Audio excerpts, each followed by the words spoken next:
তাই প্রদেশ সভাপতি হিসাবে গৌরব গগৈ চূড়ান্তভাবে ব্যর্থ হয়েছেন। গৌরব গগৈকে এ ব্যাপারে প্রকাশ্যে মুখ্যমন্ত্রীর কাছে ক্ষমা চাইতে হবে। এটা কাশ্মীর নয়, এটা আসাম। যারা এ ধরনের আন্দোলন নামে বোতল ছুঁড়ে মারছেন, মুখ্যমন্ত্রীর কনভয় উদ্দেশ্য করে গোলাঘাটে যা ঘটে গেল তা দেখে আমরা স্তম্ভিত।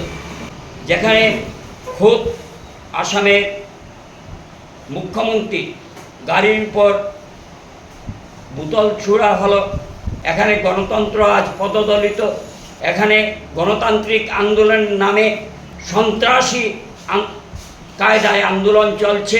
আমরা এটাকে কখনো সমর্থন করতে পারি না। এটা কাশ্মীর নয়, এটা আসাম।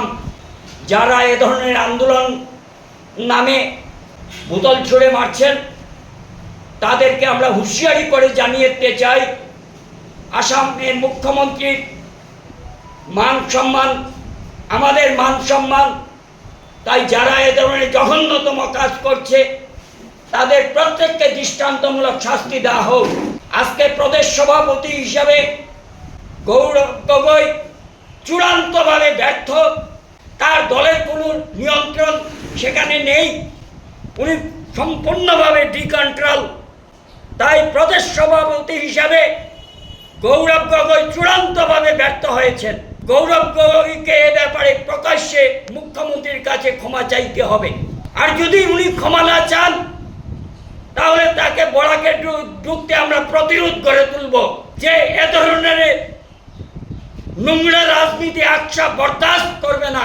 আন্দোলন নামে এ ধরনের আস্ফালন আমরা সেটা মেনে নিতে পারি না।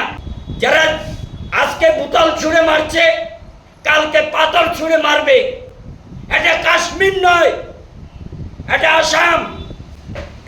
এবং যারা এ ধরনের কাজে লিপ্ত এদেরকে দৃষ্টান্তমূলক শাস্তি দেওয়া হোক, ভবিষ্যতে যাতে এ ধরনের কেউ কাজ করতে না পারে। আসামের জনপ্রিয় মুখ্যমন্ত্রী, দুর্দান্ত প্রতাপ মুখ্যমন্ত্রী হিমন্ত বিশ্ব শর্মা দিন রাত এক করে আসামকে একটা 5টি রাজ্যের মধ্যে একটি রাজ্য প্রতিষ্ঠিত করার জন্য দিন রাত এক হয়ে কাজ করছেন। মুখ্যমন্ত্রীর সম্মান আমাদের প্রত্যেকের সম্মান। যারা ছুঁড়ে মেরেছে তারা একটা জাতির কলঙ্ক। তাই দৃষ্টান্তমূলক শাস্তি যদি এদেরকে দেওয়া না হয় তাহলে ভবিষ্যতে এ ধরনের কাজ আরো বেড়ে যাবে। সমূলে এদেরকে ধ্বংস করতে হবে।